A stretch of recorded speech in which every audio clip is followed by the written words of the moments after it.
LiberalViewer presents. So, welcome to the January 16th edition of LiberalViewer Monday Media Mixup. Happy Martin Luther King Day to those of you who celebrate. Thanks for joining me. Give me a thumbs up and subscribe to my channel if you like what I'm doing here today. I'm showing you the 11 best, most newsworthy clips I picked out from the Sunday morning news analysis shows from the big five corporate outlets of ABC, NBC, CBS, CNN, and Fox News, the so-called corporate media here in the United States, for what should be a really informative, educational, fair use media criticism and political commentary show for you all today. Sorry, I got a little, there was like a no data, the YouTube was telling me that I was sending no data, but I don't know, I hope it's not a Star Trek thing, but that's why I was a little flustered there at the beginning. It looks like everything is getting out to you okay, that you're getting sound and picture, so I don't know why it was telling me no data, but you can see from the video title, my main topic is the big story this week that President Joe Biden is under investigation by a special counsel for keeping secret documents after he left the Obama White House as vice president. And most of the clips are on that topic, but we'll get into a couple other controversies, a little bit about the Hunter Biden controversy and even the George Santos controversy at the end. If you want to see the main topics of all 11 of my clips that I'm showing you down in the video description, I've written short summaries of each of the 11 clips, as well as the sources of all the clips if you want to see the clips in greater context.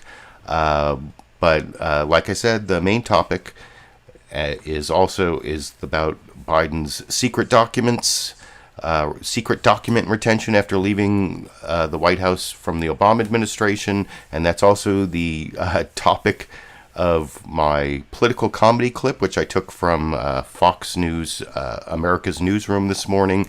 You know, there's a lot of hypocrisy, although I think there's actually more Republican hypocrisy in terms of how they reacted to the much worse violation of keeping confidential, top secret documents that Donald Trump was found to have committed after he left the White House compared to what Biden did. And we'll get into some of the similarities and some of the differences.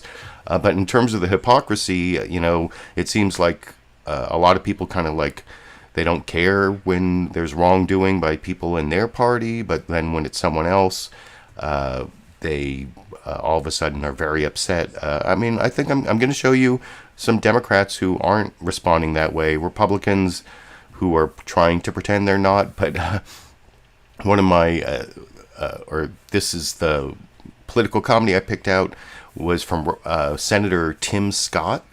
Was on Fox News' America's Newsroom this morning, and he got this leading question about the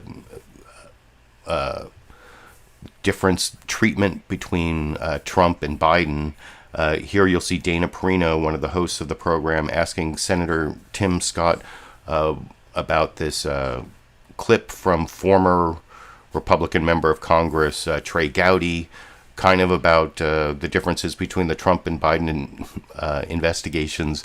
And he does this thing that, this is like the worst kind of argument, is when you argue a counterfactual, like, well, if Trump had done this, the liberal media would have gone crazy. Or back in the Trump administration, a lot of Democrats would say, if any other president had done what Trump did, the media would have gone or the right, Fox News would have gone crazy. And they try to, but what they're saying is, if something that didn't happen had happened, people would have reacted differently.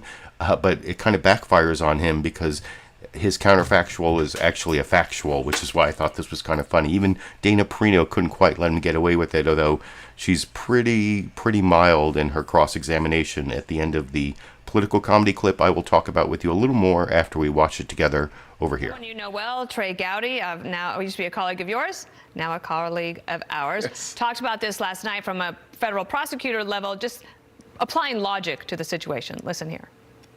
Do not be misled.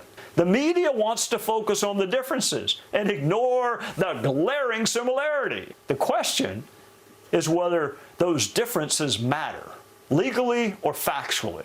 Do the distinctions make a difference? It'd be nice if politics did not minimize the conduct of friends while maximizing the conduct of opponents.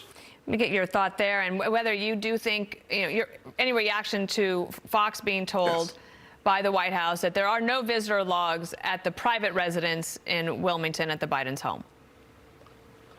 We would, the national media would have lost their minds had the name been Trump and not Biden on the logs. Can you imagine what Trey just said? Minimizing the consequences for your friends and maximizing the consequence for your enemies or for your political opponents. That is a clear statement, and why I said we can't have a two-tiered justice system. It just doesn't work. And what we're seeing today is a loss of trust in the American government because Americans want one justice system that is fair, and the president of this United States is not providing that. He is picking and choosing winners and losers based on what side of the aisle you're on. Just to be clear, I'm not sure if visitor logs exist at former President Trump's residents as well. I would need to check on that just to make clear for everybody. There are, as we saw, there are Democrats who are blasting this decision as well. We'll see where it goes. It is a holiday today. I don't know if there will be a White House briefing. So at least they did talk a little bit about Martin Luther King Day on Fox News Sunday, which didn't get a lot of coverage actually on most of the programs. But do you see there Senator Tim Scott saying, Democrats or the media would have lost their minds if the name were Trump and not Biden, who didn't keep visitor logs. Well, there actually was a whole controversy about Trump not keeping visitor logs at Mar-a-Lago. I even researched it because it's kind of iffy as to whether he did or not. Like, the story started off kind of like what happened with Biden's house. It started off with the Secret Service saying there are no visitor logs, and that in the fall of 2017, in response to a Freedom of Information Act request from this group Crew, the Secret Service said there were no visitor logs at Mar-a-Lago, and then there was some wrangling and even litigation, and eventually the Secret Service gave out the names of 21 people who visited Mar-a-Lago at the same time as the Japanese Prime Minister, and that's the only visitor logs that ever came out. And then later a court said that they weren't public information, so they didn't have to be released, so we don't really know how much or what type of visitor logs there were at Mar-a-Lago, but Dana Perino should know all that. And I mean, she covered it at the time, and that's kind of her job. And that was kind of weak cross-examination, although at least she mentioned that what he said was bogus, and it was a bogus counterfactual because it was an actual factual. And the other thing is that Trump would stop this Obama administration policy of releasing the White House visitor logs at 90 days after just after they were 90 days old. The Obama administration released the White House visitor logs. Trump administration never did that, and then it came out during some of the investigations that they had really bad record keeping and didn't really necessarily keep all the logs they were supposed to. So that was, that's kind of the hypocrisy we're facing here, and it's kind of funny. I think that Senator Tim Scott's accusation of hypocrisy actually is hypocrisy, but anyway, you can let me know what you think down in the comment section, and I'll read that as we get to the. I'm going to show you all 5 of the big 5 corporate outlets' news summaries from longest to shortest. This week it's NBC News Meet the Press that has the longest one. I'm not sure it's the best one. I'm actually might say that CBS News Face the Nation has the best one for reasons I'll mention when I get there. But I want you to look at all the ones that aren't Fox News, and you'll see all the bad facts about Biden are pretty much in all of these news summaries, like how he said on 60 Minutes how it was totally irresponsible for Trump to have taken those documents. That shows up, I think, in 3 of the 4 news summaries, maybe all 4 of the mainstream media ones, but that's very prominently displayed in the Fox News Sunday news summary that is the 4th of the 5 I'm going to show you. And that's just the contrast I want you to keep in mind as we watch all 5 of these, how Fox News cuts out a lot of the bad facts for Republicans in their news summary, but that's going to take a while to get there. Let's start with Chuck Todd, I don't know if he has the biggest, longest package this week, because it's not all, he like starts his introduction, but he's started doing this thing where instead of doing an introduction and then a long pre-recorded video package, he intersperses his narration with some clips, which I don't know. I think it might, I don't know. It gives it more of a live feel. I don't know if it's better that way, but there's not as much package. So we'll talk about the news summary a little more after we watch it together over here. Good Sunday morning. We often joke that a week is a lifetime in politics. Well, we just lived one of those weeks where we just had a lifetime. We are just 2 weeks into 2023. But it's already clear this year is going to be defined by a brutal and confrontational political climate with probably a lot of gridlock. What we don't know is how President Biden and Washington Republicans will look at the end of this year. But Biden, who a week ago was looking the strongest politically that he's looked in years, now finds himself on the defense.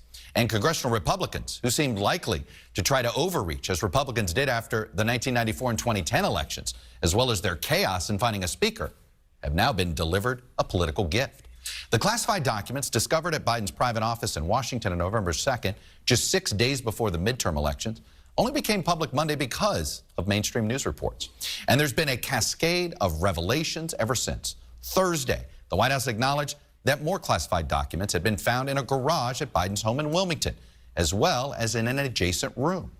And the president's public comments produced more questions than answers. Classified material next to your Corvette? What were you thinking? Let me, I'm going to get a chance to speak on all this, God willing, soon. But as I said earlier this week, people, and by the way, my Corvette's in a locked garage, okay? So it's not like you're sitting out in the street. So the material was in a locked garage? Yes, as well as my Corvette.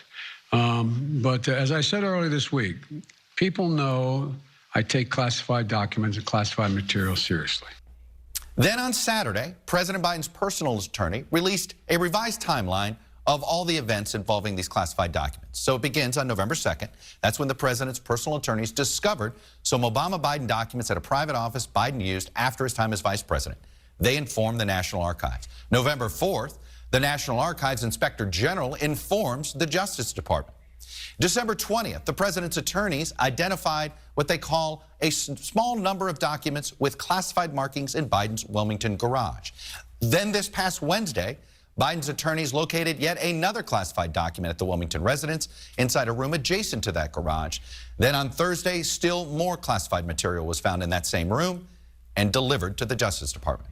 Now, the White House has reported that the 5 new classified pages were found on Saturday. It's worth noting that it was in the middle of all of this, on November 18th, that Attorney General Merrick Garland appointed the special counsel to investigate Donald Trump.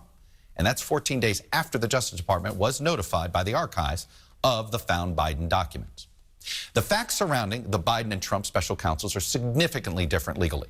The special counsel investigating Trump is also looking into his role in the January 6th insurrection. But politically, just the presence of the files at Biden's private office and his Delaware home have delivered Donald Trump and Republicans both a political gift and, for Trump specifically, perhaps a legal gift as well, by threatening to muddy the waters with voters and with folks at the Justice Department concerned about his mishandling of classified documents. And statements like this one from Biden that would criticize Trump back in September do not help Biden's cause. How that could possibly happen, how anyone could be that irresponsible.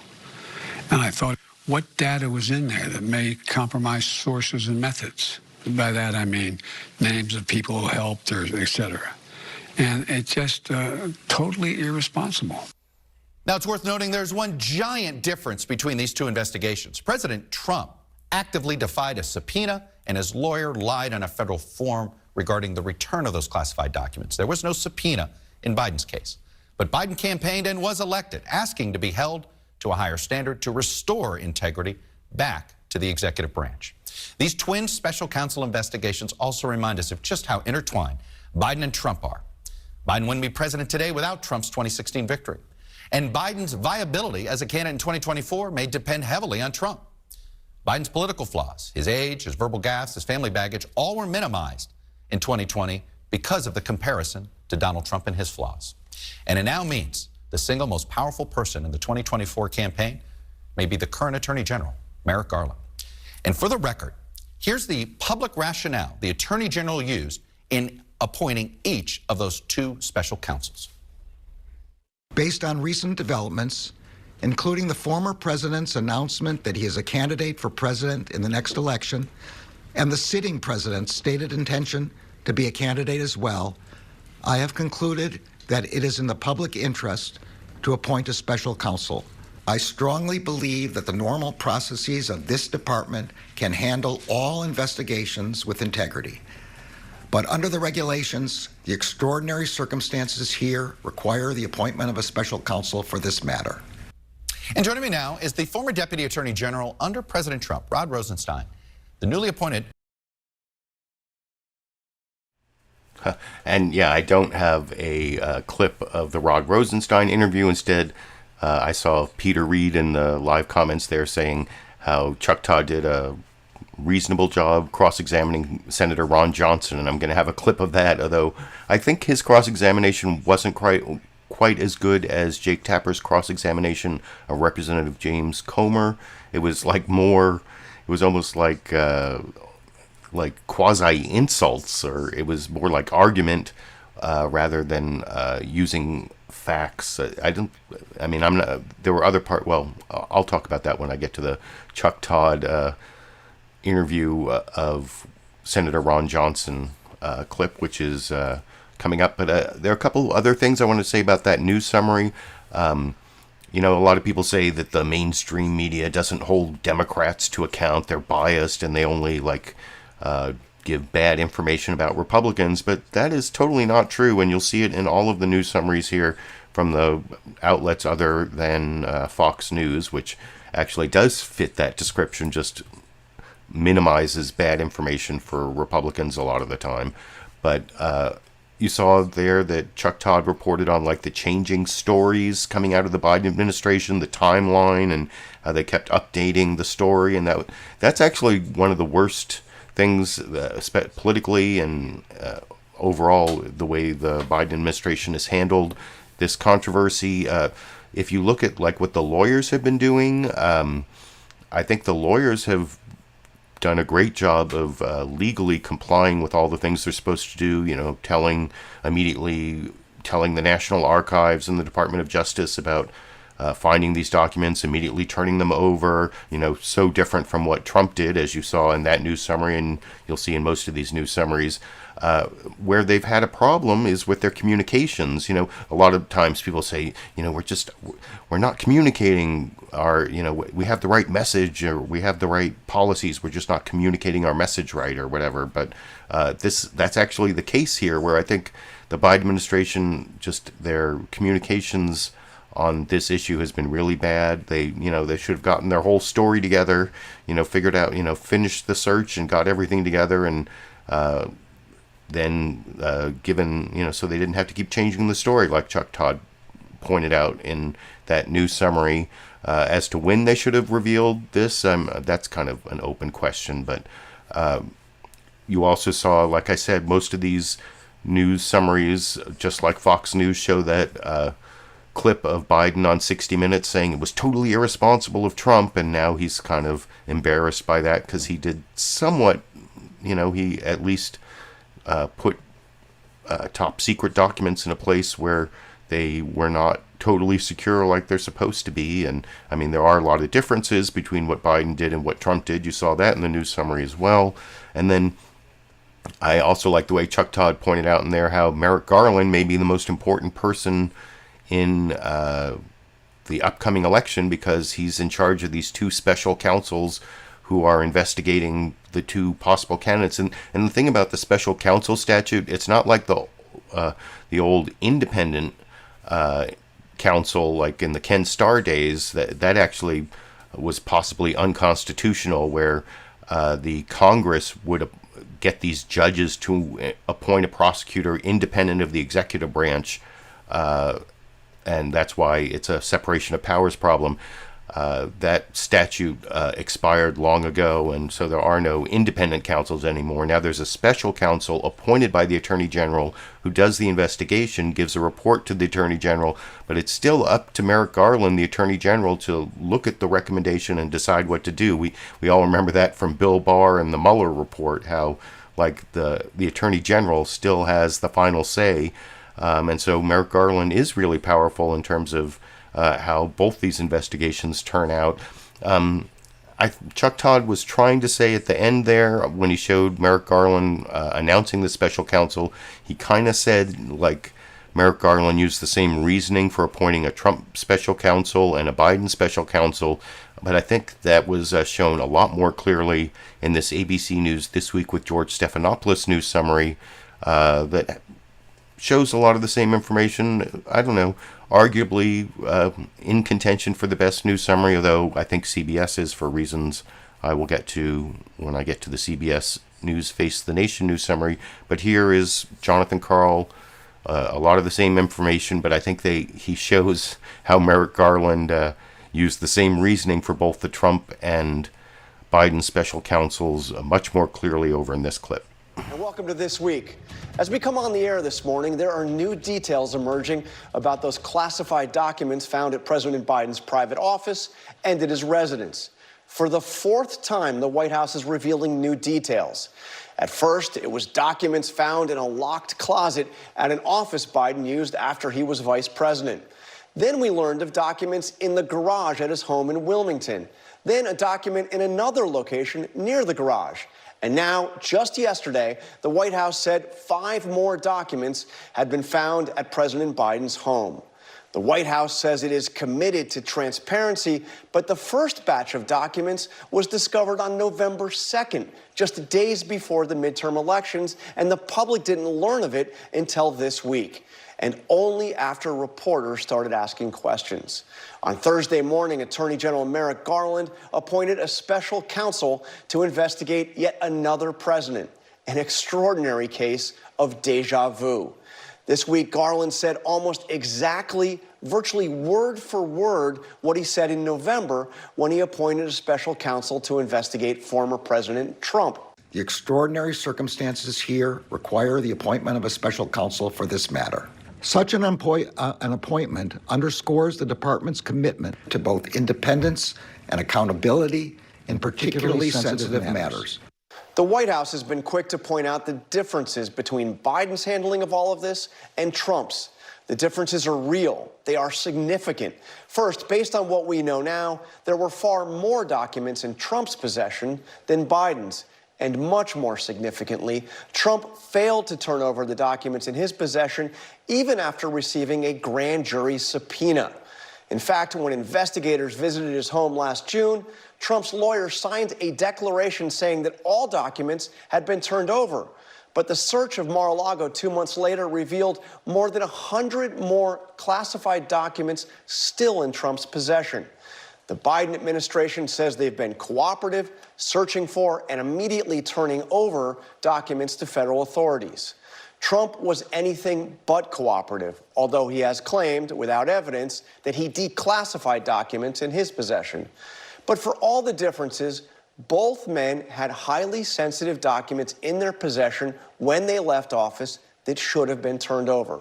When it was Trump, Biden called it totally irresponsible. How that could possibly happen, how anyone could be that irresponsible.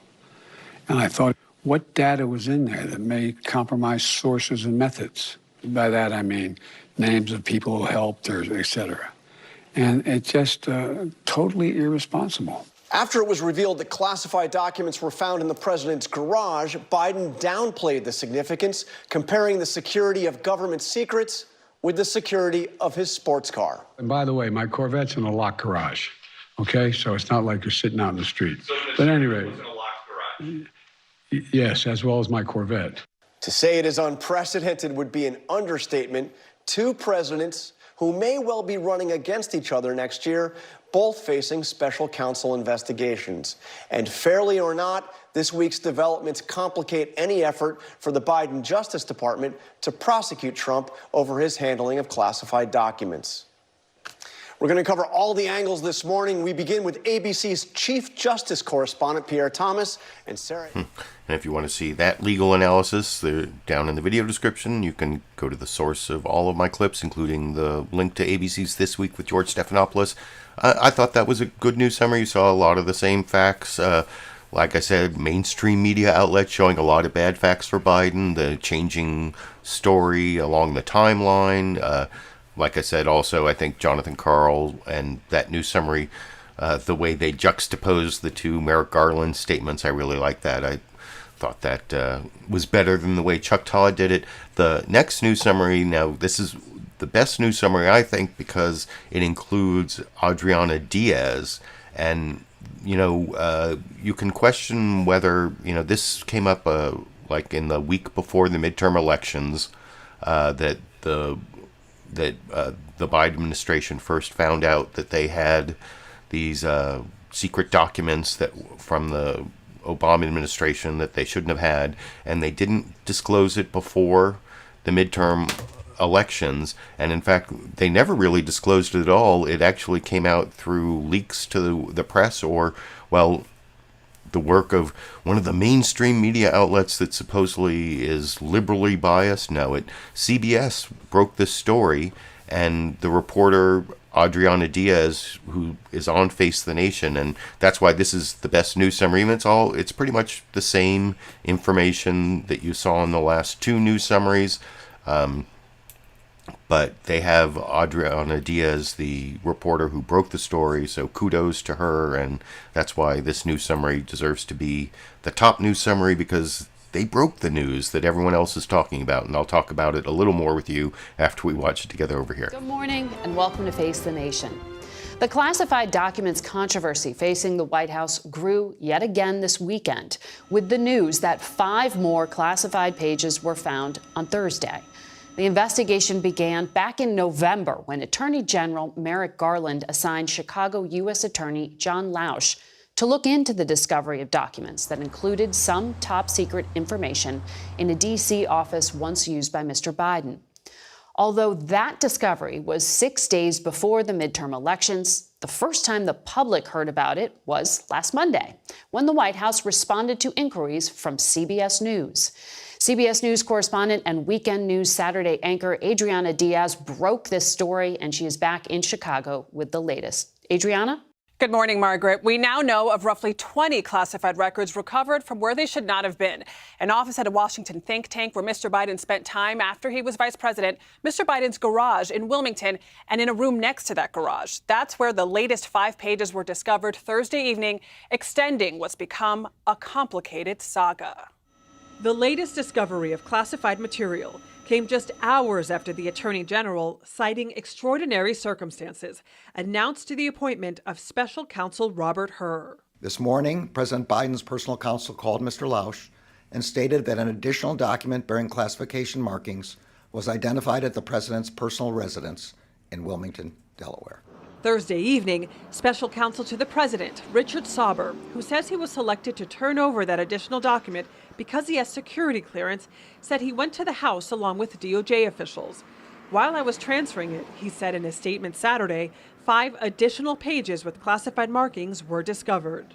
Republicans have pounced on an administration that has prided itself on transparency. They knew this has happened to President Biden before the election, but they kept it a secret from the American public. Legal experts say there are some similarities, but also some key differences between President Biden and former President Trump, who's under a separate special counsel investigation, not just for potentially mishandling hundreds of classified documents found at his Florida residence last year, but also for thwarting attempts to recover those documents and obstructing the government's investigation. In September, President Biden was critical of Trump during an interview with 60 Minutes. How that could possibly happen, how anyone could be that irresponsible. And I thought, what data was in there that may compromise sources and methods? By that I mean names of people who helped, or et cetera. And it's just totally irresponsible. The steady pace of new developments has many wondering what's next. Should we expect more documents? The short answer is maybe. Part of the reason classified records keep turning up is that the president's personal lawyers who've been looking through his papers don't have the clearance to view classified materials. So when they find something, they stop so someone with clearance can take over. In the case of the Wilmington house, that person found more. Margaret? Adriana. So yeah, there's Adriana Diaz. I thought it was Adriana, but Adriana Diaz there, and who broke the story. Kudos to her. And again, most of the same information. Of course, it's CBS, so they had the 60 Minutes clip that you saw in the last two news summaries that's embarrassing to Biden. So like I said, it's not what you always hear from the people on the right wing. They never do anything that embarrasses the Democrats, and they're censoring all the embarrassing stories for the Biden administration. And the news summary that I'm going to show you next, though, is actually biased. It does show the 60 Minutes clip because that's embarrassing to Joe Biden, but there's like very little discussion of the much more egregious conduct by Donald Trump that you saw explained in the last three news summaries. Then there's this weird bias that all the news programs have for where they will over-report on the news made by someone they have as an exclusive guest. And Fox News Sunday has the new governor of Arkansas, Sarah Huckabee Sanders, who you may remember as Trump's press secretary, or the daughter of former Arkansas Governor Mike Huckabee. Well, she was an exclusive guest on Fox News Sunday, so they reported her as news for no apparent reason. But then I actually have to give kudos to Fox News, which I don't do that often, but I was complaining last week about how the East Coast media, how they treat weather events and disasters and stuff like that that happen on the East Coast much, it's like the most important story if it happens in New York or Washington, D.C. But here in California, we've had weeks of storms, and it's gotten some increasing coverage on cable news, but nothing like if it had been on the East Coast, and it didn't, nothing like it would have made it into the Sunday morning news analysis shows. But kudos to Fox News. They don't put it in their news summary, but they have a member of Congress from California, Jon Karl, on as their first guest, and Shannon Bream starts off with kind of that news, and I kept it playing, so it is kind of part of the news summary. I mean, it's kind of news in the form of a question. I don't know, is that like the rules of Jeopardy?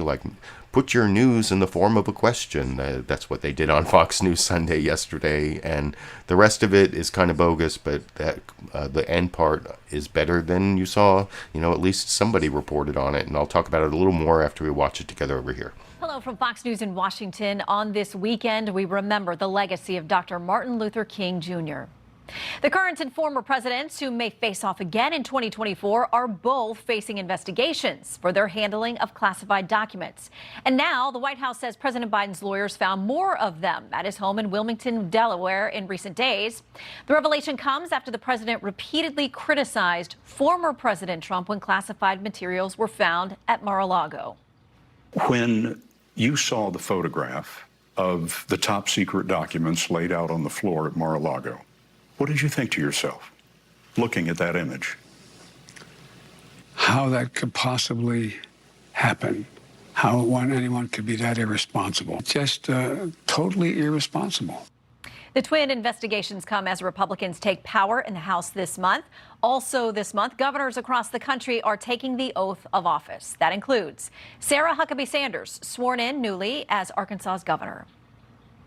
As long as I am your governor, the meddling hand of big government creeping down from Washington, D.C. will be stopped cold at the Mississippi River. Sanders has already announced a series of executive orders banning CRT in public schools and the use of the word Latinx in state materials. She's going to join us this hour for an exclusive interview. But first, we're tracking the battle brewing on Capitol Hill over spending cuts in a moment. We'll speak with Republican Congressman Tony Gonzalez of Texas. But we start with California Democratic Congressman John Garamendi. Congressman, welcome back to Fox News Sunday. Good morning. I just want to start by saying we've all been watching the devastating images of record snowfall, rain, landslides, devastation to property and life. At last check, at least 19 people dead there in California. And I think I can speak for a lot of folks saying we are praying for you out there in California as you weather this, and more storms coming, sir. Thank you for your concern, and indeed more storms. I'm probably about 1.5 miles from one of the flooded areas right now here in the Central Valley, just south of Sacramento. It's tough. It's very, very tough. But California is used to the extremes. So, yeah, like I said, they talked about being like just south of where I am in Sacramento. And Sacramento is one of the 3 counties where the governor has gotten the president to declare disaster. I think it's Sacramento, Merced, and I'm not sure the third one, but things that, there has been a lot of flooding. I'm not sure where he was just south of Sacramento. There's this Wilton? Maybe he was in Wilton. I think that might be the place that flooded south of Sacramento. But the storms have been pretty heavy, and, we needed the rain, but not all the wind. And I talked about last week losing power. The last 2 weekends didn't lose power this weekend, at least. But the other part there, you saw the Sarah Huckabee Sanders news reporting. Like, is that really a top news story? It's because they have an exclusive guest, but that's not just Fox News bias. All the cable news channels do that. Although you saw her throw in the thing about with new executive orders banning the teaching of CRT, critical race theory, in schools, as well as the term Latinx, which that, I guess that's is that like something that's positive to Fox News viewers? To Shannon Bream's credit, when she does interview Sarah Huckabee Sanders, she mentions that critics have said she banned critical race theory in Arkansas schools, but they don't teach critical race theory in Arkansas schools, so it's all like performative. But, well, she doesn't say it's all performative, but she at least did a little bit of a cross-examination of Sarah Huckabee Sanders. But like I said before I showed the clip, all that like bad information about Trump and his retention of secret documents that makes it so much worse than what Biden did. The differences that were reported on in the last 3 news summaries didn't show up on Fox News. In fact, it was total like both sidism, or like trying to, or I mean to say it's like a false equivalency is what I mean to say, where, both Trump and Biden under investigation, and tried to make it seem very much the same when, of course, you saw all those differences reported in the last 3 news summaries. And the fourth one, the shortest one, is Jake Tapper on CNN's State of the Union. It's only like 83 seconds, so instead of talking about it, I'll show it and then talk about it with you a little more after we watch it together over here. I'm Jake Tapper in Washington, where the state of our union is classified. Today, President Biden is in Atlanta, focused on the legacy of the late Reverend Dr. Martin Luther King Jr. But here in Washington, the president is facing sharp political headwinds of his own making. On Saturday, the White House announced that 5 more pages of classified documents had been discovered at the president's home in Greenville, Delaware. That's a suburb of Wilmington, Thursday night, and immediately turned over to the Department of Justice, which had just launched a special counsel investigation earlier that day, bringing the total to approximately 20 classified records found there and in President Biden's private office in Washington. Saturday's announcement by the White House heightened questions about repeated delays in informing the public about the discoveries of these classified documents. And so weeks or months before the president seems likely to announce his re-election campaign, he finds himself under the microscope from an independent investigator and from House Republicans who downplayed the much bigger trove of more than 300 classified documents found at former President Trump's Mar-a-Lago resort and the year-long effort by the federal government to recover them. Those House Republicans are making it clear that now they want in on the investigating too of President Biden. Joining me now to discuss, the incoming chairman of the House Oversight and Accountability Committee, Republican James Comer of Kentucky. Mr. Chairman, thanks. So yeah, that news summary was short. So I mean, it was the only of the one of the news summaries that didn't show Biden's 60 Minutes clip, where showing him to be kind of hypocritical, where he called Trump irresponsible, but now he is sort of being the same irresponsible, though. Jake Tapper, like all of the other actual news organizations, meaning not Fox News, but the other previous news summaries, all pointed out that what Trump did was in a lot of ways worse. He summarized it very quickly, not as extensively as the other outlets did, but he knew all the facts. In the next clip I'm going to show, the first Newsmaker clip, this is his cross-examination of Representative James Comer about his different reaction when the Trump keeping secret documents in Mar-a-Lago, when that whole thing came out, he had a much different reaction than his reaction to what's happening with Biden now. And he, I think, does a great job of cross-examination. And there's one thing where he is talking about the Mar-a-Lago visitor logs, and I explained that earlier, that there may be Mar-a-Lago visitor logs that were never revealed because eventually the litigation, after 21 names were released at one point, but then the litigation came out that they didn't have to be revealed as part of a Freedom of Information Act request, but Congress could still subpoena them, and Congress is trying to get those records of the people who Jake Tapper is like a real stickler for the fact that Biden lives in Greenville outside of Wilmington, so it's not in Wilmington, Delaware. I think everyone else says he's always going back to Wilmington, but apparently it's Greenville. That's a little bit nitpicky in terms of his cross-examination, but everything else he cross-examines James Comer on in this clip, I think, is worthwhile. And it went on so long, I stopped this about after 5.5 minutes. There was another 90 seconds I didn't include because otherwise it would have been a 7-minute clip too long, I think. But this gives the essence of the cross-examination. It's the cross-examination of the week, although, like I was saying earlier, the clip I'm going to show afterwards of Chuck Todd with Senator Ron Johnson is a close follow-up for cross-examination of the week. But let's start with Jake Tapper cross-examining Representative James Comer, which I will talk about with you a little more after we watch that clip together over here. Makes sense. It's not fair. We just want equal treatment. So let's go there, because you're talking about the Trump documents. Former President Trump is under an investigation for his own classified documents. There are about 20 in the case of Biden. For Trump, there are more than 300 classified documents at Mar-a-Lago. A big difference here, just on the facts. Trump did not fully comply with the subpoena. His lawyers falsely told investigators that they turned everything in. Take a listen to what you told CNN about this situation last November. I don't know much about that. That's not something that we've requested information just to see what was going on, because I don't know what documents were at Mar-a-Lago. So, that's something we're just waiting to see what comes out on that. But is it fair to say that investigation won't be a priority? That will not be a priority.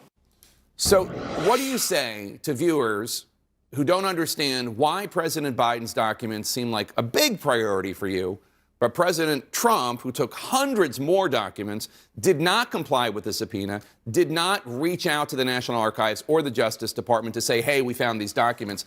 It's not a priority. Do you only care about classified documents being mishandled when Democrats do the mishandling? Absolutely not. Look, we still don't know what type of documents President Trump had. That's one of the questions we've asked National Archives. Just because Joe Biden's lawyers said they turned over 5 documents doesn't mean they just turned over 5 documents. They could have turned over 500 documents. I'm sorry, but I don't have a lot of confidence in President Biden's personal lawyers. At the end of the day, the National Archives implied to us at former Chairman Maloney's request and told us that the National Archives was working with the Trump administration during the transition. That's the last communication we had with whether or not the archives had worked with Trump on removal of all the documents from the White House. So we don't know exactly what Trump has versus what Biden has. At the end of the day, my biggest concern isn't the classified documents, to be honest with you. My concern is how there's such a discrepancy in how former President Trump was treated by raiding Mar-a-Lago, by getting the security cameras, by taking pictures of documents on the floor, by going through Melania's closet. Versus Joe Biden, they're like, okay, your personal lawyers who don't have security clearance, they can go through, they can just keep looking and determine whatever's there. That's not equal treatment, and we're very concerned, and there's a lack of trust here at the Department of Justice by House Republicans. That's the outrage. So I get that, but there's a big difference in how President Biden and his team reacted and how President Trump and his team reacted. The FBI searched Mar-a-Lago because Trump, for more than a year, refused to turn over documents to the National Archives and the Justice Department, which was trying to get them back into secure hands. Trump and his lawyers lied about it. Trump lied about not having classified documents, did not keep them in a secure location, did not comply with a subpoena, but said he had. And that search warrant, which Trump forced out into the open through his legal machinations, that cited laws that Trump might have violated, including the Espionage Act. It's my understanding that President Trump did let the National Archives go through on numerous occasions, Mar-a-Lago, looking at the documents. What my understanding is, and again, we don't know because we haven't been briefed, was that President Trump was arguing with National Archives over what is classified and what is not. As we've heard the president say before, the president has the authority to declassify documents. Now, the question is whether or not the president actually declassified the documents. The vice president does not have the authority to declassify. Actually, the vice president does have. There's a big difference. The vice president does. I'm not saying the vice president does have that authority. We disagree that the vice president does. But just to put first of all, you're asking for the visitors' logs at President Biden's Greenville, outside Wilmington, Delaware home. Are you also asking for the visitor logs at Mar-a-Lago? Because the issue of whether or not sources and methods are compromised, whether or not any of these documents got into the wrong hands, whether or not Biden or Trump allowed documents to be kept in a haphazard way, that exists, period. And I'm wondering why the request for visitor logs in Greenville, but not in Mar-a-Lago? Well, we're doing the Biden family influence peddling investigation. And I can tell you what we've learned just in the last few days from Biden's mishandling of classified documents is that the Biden Center was funded primarily through anonymous donations from China. Was it the Biden Center or University of Pennsylvania? Transactions. I know the University of Pennsylvania had. It was the University of Pennsylvania that funneled it through the Biden Center. And then you have the Biden Center says they didn't get any money from Chinese anonymous donations. I mean, I get that schools get money from Chinese donations, but there is a pattern here. Well, what the American people are going to see from our investigation is a pattern of anonymous donations going to Hunter's business deals, to the Biden Center, to the artwork that Hunter sold at that art gallery in New York. There's a pattern here of anonymous sources of money flowing into the Biden's pockets and Biden interest, and it's very concerning. This is a national security risk. That's my biggest concern, and that's why we're pressing forward with this investigation. So I guess the average American who doesn't really care. So yeah, then Jake Tapper goes on, and he does actually bring up the Mar-a-Lago log again. When I was first watching this, I thought, oh, he let James Comer get away with his whole Biden crime family narrative that I hear so much on Fox News, and let him get distracted from what he was actually asking. Are you going to ask for the Mar-a-Lago visitor logs that may or may not exist, since you're asking for the Greenville, aka Wilmington, Delaware visitor log from Biden? But he did kind of ask that again, and he did follow up. But I still think he let Representative James Comer get away a little bit too much with this whole, and it's something on Fox News, they're saying, those documents that were by the Corvette that in Biden's garage, well, Hunter Biden stayed there, and, Hunter Biden, who knows did Hunter Biden have a key to that garage? I heard that question asked multiple times on Fox News this week. Did Hunter Biden have access to those documents? And so they're trying to, the Republicans, and you saw James Comer specifically there, are trying to take this controversy about Biden keeping these documents from when he was vice president and like blending it in with the corruption scandal that they're already trying to create with Hunter Biden. And Hunter Biden isn't president, and there's not really that much evidence, or not much evidence at all, that Biden was involved in anything even sleazy that Hunter Biden was doing, that Joe Biden was involved in anything sleazy Hunter Biden was doing. Ugh, sorry about that. There's not a lot of evidence that Joe Biden was involved in even the sleazy things that his son Hunter was doing. There is evidence that Hunter Biden profited off his last name, that he was involved in drugs and prostitution, and he had an addiction that's well known, and whether any of his possible, sleazy behavior or crimes implicate Biden, that's the real question for an investigation. And Chuck Todd here is, in this next clip, is talking to Senator Ron Johnson about that topic, and I think he asked the wrong question at the beginning here, because he asked, is there any evidence that Hunter Biden committed any crimes? Which is the wrong question, because, we've seen pictures of him using drugs that are illegal. We've heard about the engaging in prostitution.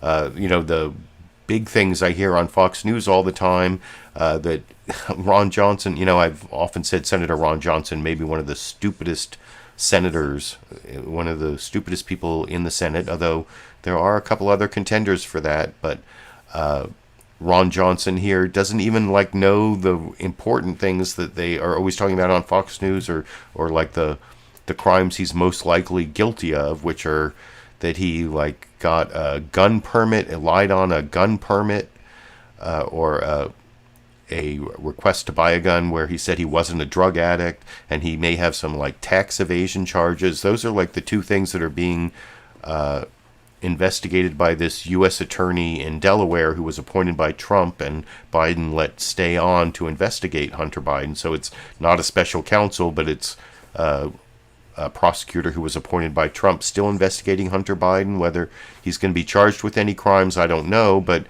Chuck Todd asks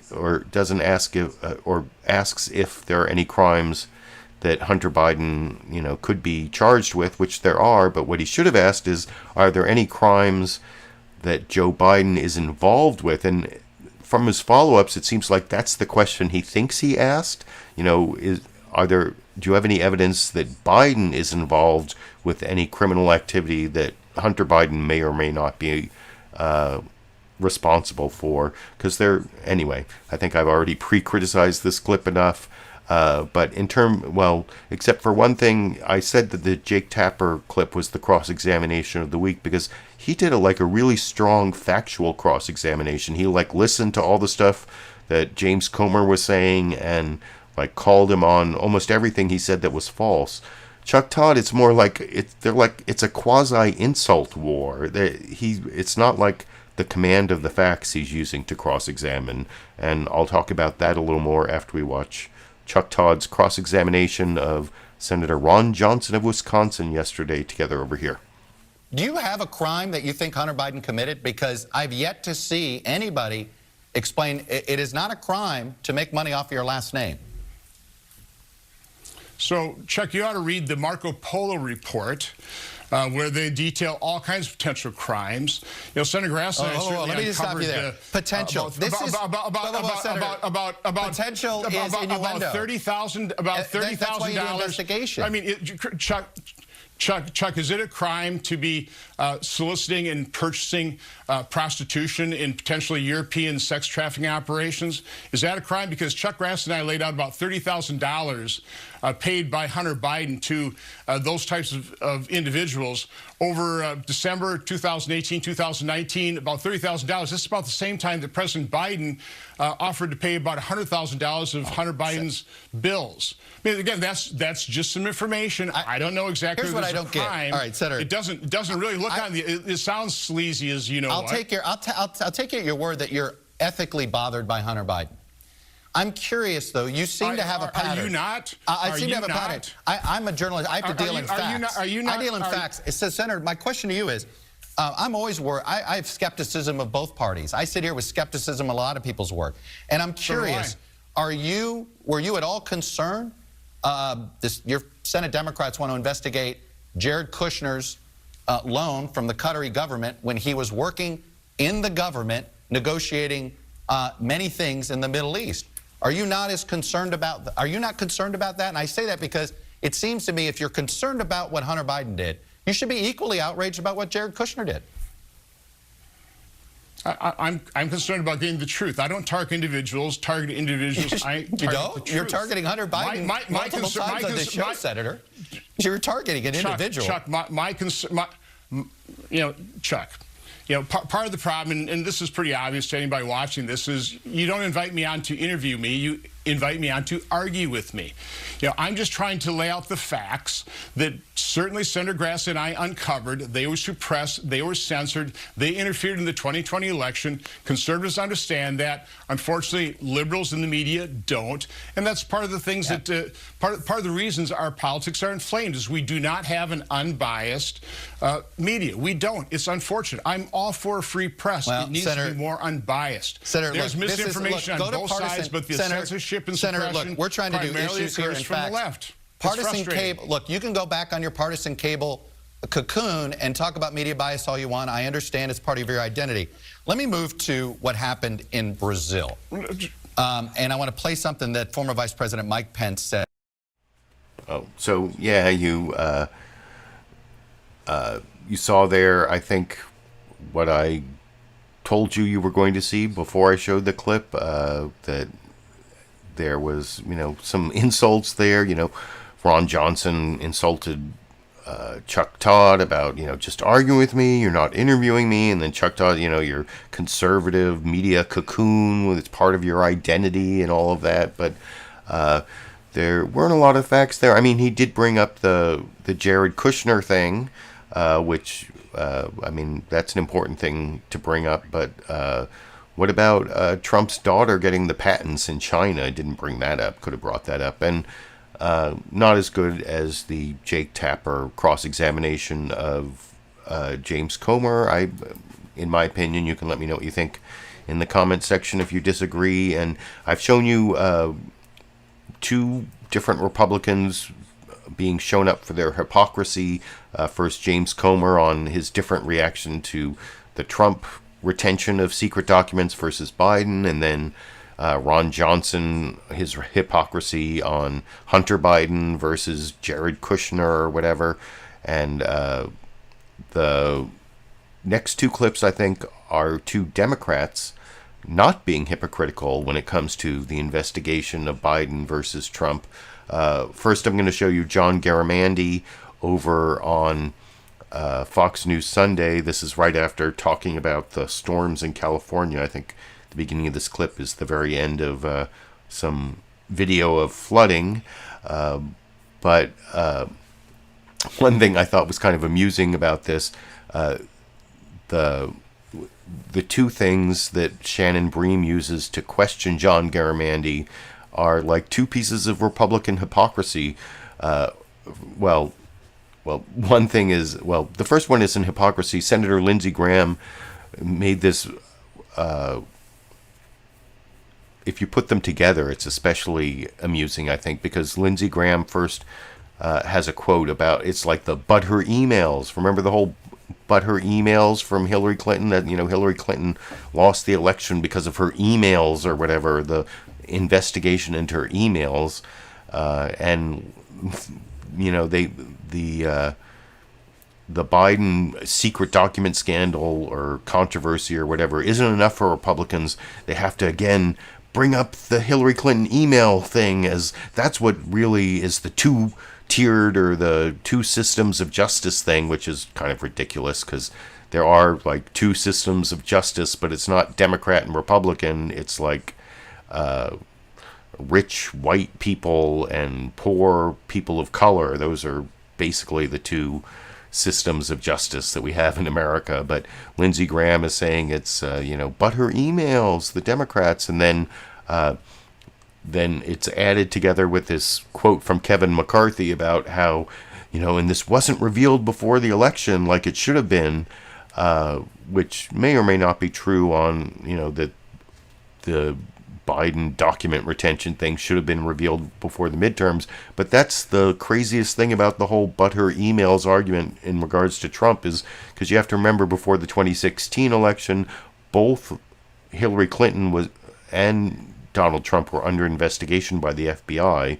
But the only investigation that was revealed, famously revealed 10 days before the election by James Comey, where he was like reopening the investigation because of, I don't even want to go into all of the, what's his name, Wiener laptop scandal thing and how that all had. But Donald Trump was under investigation for Russian collusion, never revealed before the election. So, and that's basically how Donald Trump got elected. So I think Republicans are kind of like excluded from ever complaining about things not being revealed before an election, especially when they're talking about Hillary Clinton. But anyway, here is John Garamendi. Not really. My criticism of John Garamendi is he doesn't really push back on any of the false Fox News narratives, but he at least isn't a hypocrite when it comes to investigating both Biden and Trump, as I'll talk about a little more after we watch that clip together over here. Well, Here we go again. Yeah, let's talk about the extremes here in Washington, because plenty to debate here and a lot of big headlines. Let's start with the discovery of documents, classified documents in President Biden's possession at different homes and office locations, and the revelation yesterday from special counsel to the president of yet more documents. In praising the DOJ's appointment of a special counsel, GOP Senator Lindsey Graham said this. He says, "We all must remember former Secretary of State Clinton's case. It involved hard drives being beaten with a hammer, the using of bleach bit to prevent the recovery of files, and the disappearance of 30,000 emails under subpoena. Nothing happened in her case." Speaker Kevin McCarthy makes this observation. Well, what's so surprising to me is that this came out before the election. Every time we find something that comes out before the election dealing with Biden's family, it's pushed under the rug.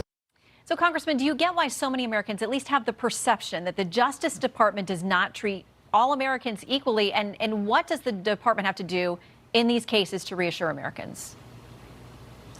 Well, doing exactly what they're doing now. We have a special counsel in place. The documents and the whole issue is before the special counsel, and the investigations will go forward with regard to these classified documents that were found. I can only, in fact, I don't need to imagine. I know exactly what President Biden said when he was informed that these documents were found in his office office in Washington, and that was a O followed by a 4-letter expletive. And it's an embarrassment, no doubt about it. Is there more to it? I doubt it, but we'll find out from the special counsel as he goes about his business. So those investigations will continue. Meanwhile, there's a lot to deal with here in Washington. We got word from the Treasury Secretary. We're going to hit the debt ceiling. And so, yeah, I pretty much pre-criticized that clip, but the one thing that I noticed when I was watching it, guess which little part of that clip got played over and over again on Fox News today as I was checking it out. It was that one part where he said, "It's an embarrassment. There's no doubt about it." That's the little part of the clip that they played over, and then they mixed it together with other even Democrats are saying Biden, and that's the thing. Democrats aren't being hypocrites. John Garamendi, not a hypocrite, saying it's an embarrassment, saying it should be investigated, and the much longer version and much more more thoroughly reasoned explication of what should be going on and whether there are national security implications. I'm actually a fan of Representative Adam Schiff. Earlier in the live comments, let me see if I can, who was asking me about Katie Porter running for Senate? Caged was asking any thoughts on Porter running for Senate. Adam Schiff is also apparently running for Senate in California. Dianne Feinstein hasn't said she's not running, but There have been a lot of stories about her being borderline competent as a senator, and there are several people who are running: Katie Porter, Adam Schiff, Barbara Lee, like the one person who voted against the Iraq War, or the one person who voted against the authorization for use of military force after September 11th that was used for Afghanistan, but has been used like for all sorts of military engagements all over. Barbara Lee apparently is running, and there's a fourth person whose name I don't even recognize, but I haven't really decided who I support. I like Adam Schiff, and I really like his the stuff he did on impeachment and in investigating Donald Trump, and I especially like how hated he is on Fox News and by Republicans. They say he lied about Russia collusion, which he didn't. He didn't lie about Russia collusion. He said there was evidence in plain sight. Well, I don't want to go off on that whole tangent about Don Jr. meeting with Russian agents in Trump Tower, and Konstantin Kalimnik getting polling data from Paul Manafort, and of course, the WikiLeaks coordination by Roger Stone of the leaked material hacked by Russia, that was all like Russia collusion. I guess I did already go off. I said I wasn't going to do it, and I did it anyway. But anyway, I don't like the criticism of Adam Schiff on Fox News as a liar, and I think he lost his Intelligence Committee assignment. He's one of the 3 Democrats who got the revenge kicked off committees by Republicans because a couple Republicans were Marjorie Taylor Greene, and I can't remember a couple was it Paul Gosar who didn't get committee assignments? But anyway, even though I like Adam Schiff for all that stuff, I'm not sure I want him to be the senator from California. I mean, he's still kind of too much of a defender of the military-industrial complex, and I mean, he believes, he likes a lot of the, black op, drone strike type stuff that I think the government shouldn't be doing, and I mean, Katie Porter, every time I see her in hearings in Congress, I like the stuff she's doing. But anyway, I haven't decided who I'm supporting for Senate in California in 2024. I also have things about Barbara Lee that I like, so I'll have to investigate that further. But anyway, that is the answer to Cage's question there, and that's also my introduction to this longer explication from Adam Schiff, also being not a hypocrite, as to the differences between Trump and Biden, but also the necessity to investigate what happened with Biden, but not to the extent where Republicans are going to actually impede Justice Department investigations. And I'll talk about that a little more after we watch that clip together over here. Congressman Schiff, you were on this show just after Attorney General Garland appointed a special counsel in the case of the Trump documents. You said it was the right move. Do you feel the same way about this special counsel? I do think it's the right move. The Attorney General has to make sure that not only is justice evenly applied, but the appearances of justice are also satisfactory to the public. And here, I don't think he had any choice but to appoint a special counsel. And I think that special counsel will do the proper assessment. I still would like to see Congress do its own assessment of and receive an assessment from the intelligence community of whether there was an exposure to others of these documents, whether there was harm to national security in the case of either set of documents with either president. But yes, I think the special counsel was appropriately appointed. Jonathan, if I could also, though, because my state is still trying to dig out from these terrible storms, I want to thank the president for making an emergency declaration and let Californians know that in the 3 most affected counties, they can now apply for help in terms of rebuilding their homes and their businesses, and that other counties need to report their damage as soon as possible so they can qualify for relief as well. Yes, thank you for that. Back to the documents, you raised the possibility of this national security assessment. Is it possible that national security was jeopardized here, as many, including you, raised that possibility with the Mar-a-Lago documents? I don't think we can exclude the possibility without knowing more of the facts. We have asked for an assessment in the intelligence community of the Mar-a-Lago documents.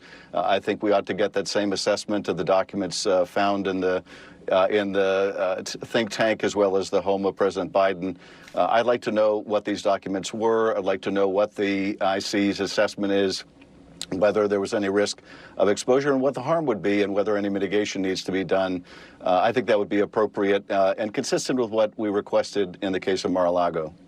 The White House knew about this on November 2nd, so that was almost a full week before the midterm elections. We didn't learn about it. The public wasn't informed until this week, and it was only after the story was out there, reporters were asking questions. Should they have been more forthcoming? Should this information have been revealed earlier? I think the administration will need to answer that question. I'm going to reserve judgment until they do.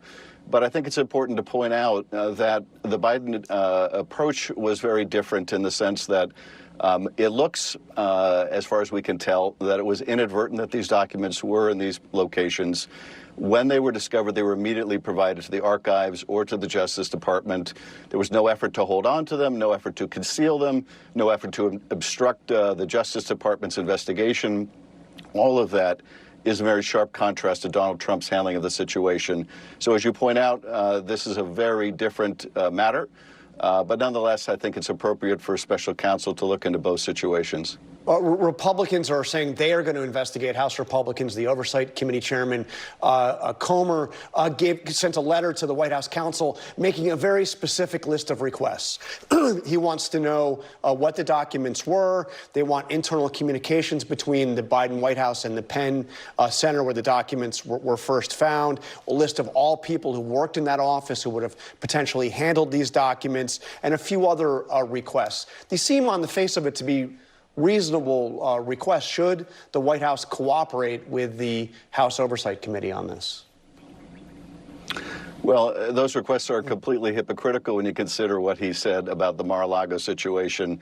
I think Congress ought to handle both situations the same way, and that is we ought to get a briefing from the intelligence community about any potential risk to national security of where those documents were and what they contained. But Congress shouldn't try to interfere with the investigations. I think, sadly, that's what Mr. Comer's object is. He showed no interest in investigating the far more serious situation with about 100 classified documents at Mar-a-Lago with evidence in the public domain of obstruction. Now he is suddenly interested in investigating President Biden. I think Congress needs to be consistent here and take the same approach. I don't think we ought to be doing things that are willfully intended to interfere with the Justice Department's work. So you don't think the White House should cooperate with the committee on this? I mean, you fought mightily to get the Trump White House to cooperate. Yeah. They, for the most part, did not. But you don't, Jonathan. Yes, Jonathan. I never said the White House shouldn't cooperate. What I said was Congress ought to act consistently, and we shouldn't try willfully to interfere with what the Justice Department is doing. That's what I think Mr. Comer is intending. But yes, I think the Biden administration ought to cooperate with any appropriate inquiry from Congress. You've endorsed President Biden's reelection. So yeah, like I said, I think Representative Adam Schiff there did a good job of maintaining a consistent position for both Trump and Biden, but without having any sort of false equivalency between the two cases. You can let me know what you think, but I think the two Republicans were much more hypocritical than the two Democrats I showed you. I'm getting a notice here that my live stream health is low right now. I hope you're not having any sort of errors here. It's not like saying I'm not streaming, but yeah, I see. Oh, Grumpy Cat says, uh-oh, out of sync. Yeah, so it says YouTube is not receiving enough video to maintain smooth streaming. As such, viewers may experience buffering. So I don't know why that is. It seems fine on my end, but hopefully it will improve. And I only have one more clip to show you. But this is Representative Chris Stewart over on CBS News' Face the Nation talking actually about George Santos, the Republican from New York who got elected, by completely lying about his resume, and he said he was Jewish, and then when he got called on it, he said, "Oh, I'm not actually Jewish. I'm Jew-ish," which was kind of ridiculous. But I'm sorry if my audio and video are out of sync. Hopefully it won't be too distracting as I play the final clip here. The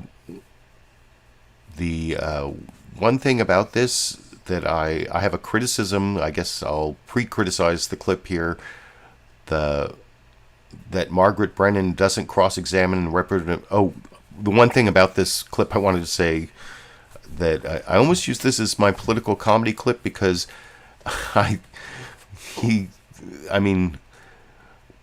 Representative George Santos is a liar, which he does eventually say, and he may actually be like a criminal. I mean, he's apparently charged with a crime in Brazil that he absconded from Brazil, so they couldn't, and it's now in an active investigation, and he's under investigation for all these campaign finance violations. But I thought this was kind of humorous that Chris Stewart calls him a goofball. Goofball, that seems like a much too mild word for Representative George Santos. And then he makes this claim that it's between him and the voters. There's nothing Congress can do. And the thing I want to point out is, if you happen to have a copy of the Constitution here, like I do, for down in the video description, for people who give me a $5 donation through PayPal, or who even better, become a monthly patron on Patreon at the $5 level, I will send you both this ACLU Constitution. If you give me a shipping address, I will send you this ACLU Constitution in this weatherproof vinyl #LiberalViewer sticker. You get both these things, and if you had an ACLU Constitution, you could look at Article 1. Oh, I'm missing it.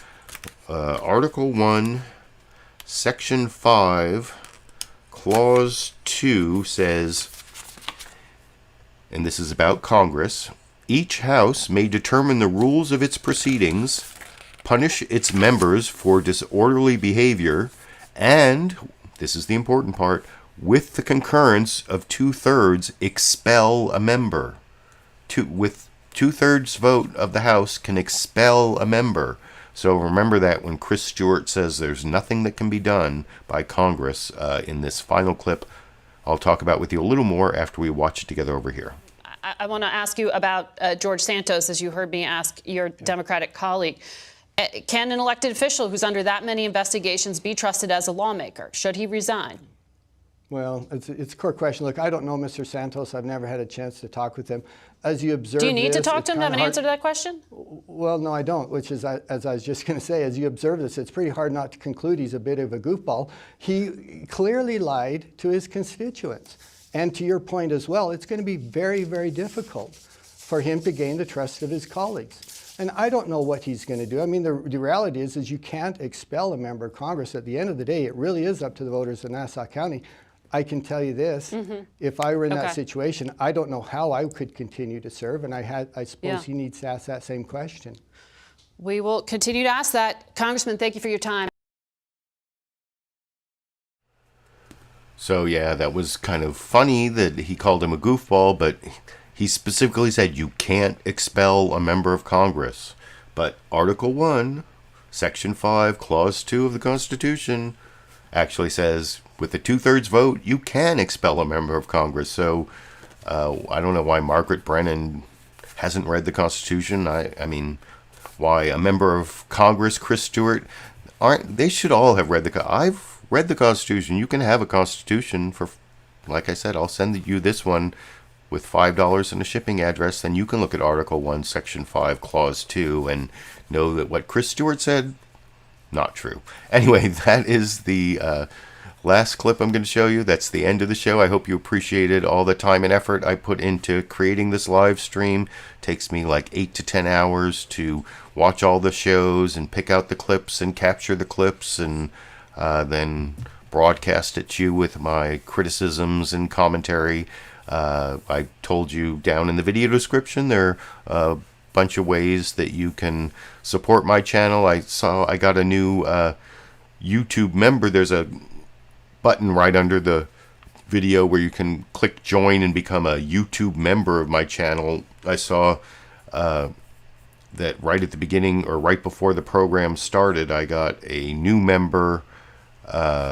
Brick with Eyes became a sticker level member, and I set that up back when you could message people and people could send me their shipping address over YouTube. Now there's no way for me to send a sticker to Brick with Eyes, even though they are now eligible for a sticker. If there's some way for me to get a shipping address from you, I would do it. But anyway, I hope you like what I did today, and you can just give me supportive comments, give me a thumbs up, subscribe to my channel, or support me financially through those other ways I discussed. And I will be back next Monday and every Monday through the 2024 election season, I believe, is what I'm committing to at this point. And maybe I'll have some other reason to upload a video, but if not, I'll see you next Monday sometime in the late afternoon Pacific time. And until then, I guess I will be seeing all of you